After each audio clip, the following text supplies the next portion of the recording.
let's talk about Night Beep. Here's a movie that I was super excited to watch from the trailer, especially since it stars one of my favorite actresses, Amy Adams, in this very surreal feral role. This is a movie that deals with new motherhood and motherhood in general, and how it's always a challenging task, no matter what goes on, how much you know, how much you prepare yourself, that you are never truly ready to become a mother or even a father. There is so much that you have to learn on the fly, and this movie does explore that very well. And I think it does justice to what it feels to be a mom who's just drowning in and losing herself. It deals with wanting to be your own person, but also at the same time trying to raise another human being and not failing them as well. There are some really interesting things that this movie does.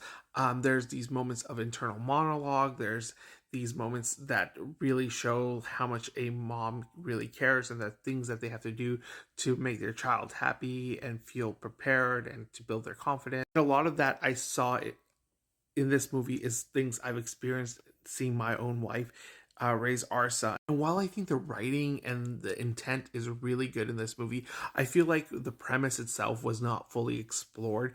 There was so much that they could have done with the animalistic aspect of what they were trying to do, especially with a movie called Night Beep. It just kind of dabbles its toes in these really feral moments, and I wish it did a little bit more with. There are things that this movie kind of started off with, like there was this internal monologue thing that happens when she first meets somebody at the grocery store, and like her internal thoughts versus what she actually ends up saying. It kind of gets dropped halfway through the movie, and I wish they kind of kept exploring that.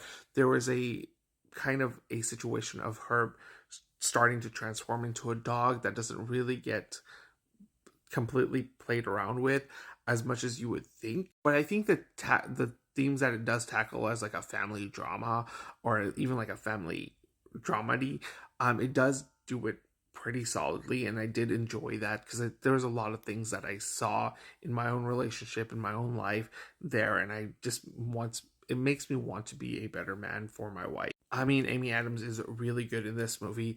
She really captures that motherhood warmth and presence so well. Also, of a woman who feels lost in her life because her whole identity has become another child. I mean, this is nothing new for Amy Adams. She's a phenomenal actress, but I do wish that this movie did explore its premise a little bit more. It could have just been something truly special if it kind of went a little bit deeper.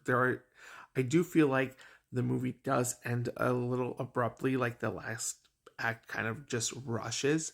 But at the same time, the build up towards it was really good. It's like a little bit of a slower burn, but I did like the build up. But and then the ending, while I liked where it ended up, it does kind of feel like it was rushed through without a lot of like thought in it. I guess I can't say there wasn't like thought there. There was thought and intent there. It was just felt like the director was just trying to meet a runtime and just wanted to conclude it because she ran out of ways to explore the themes of the film in the premise. But overall, it's a really good watch. It's on Hulu right now, and I did enjoy it. I do like this movie. It's a solid watch.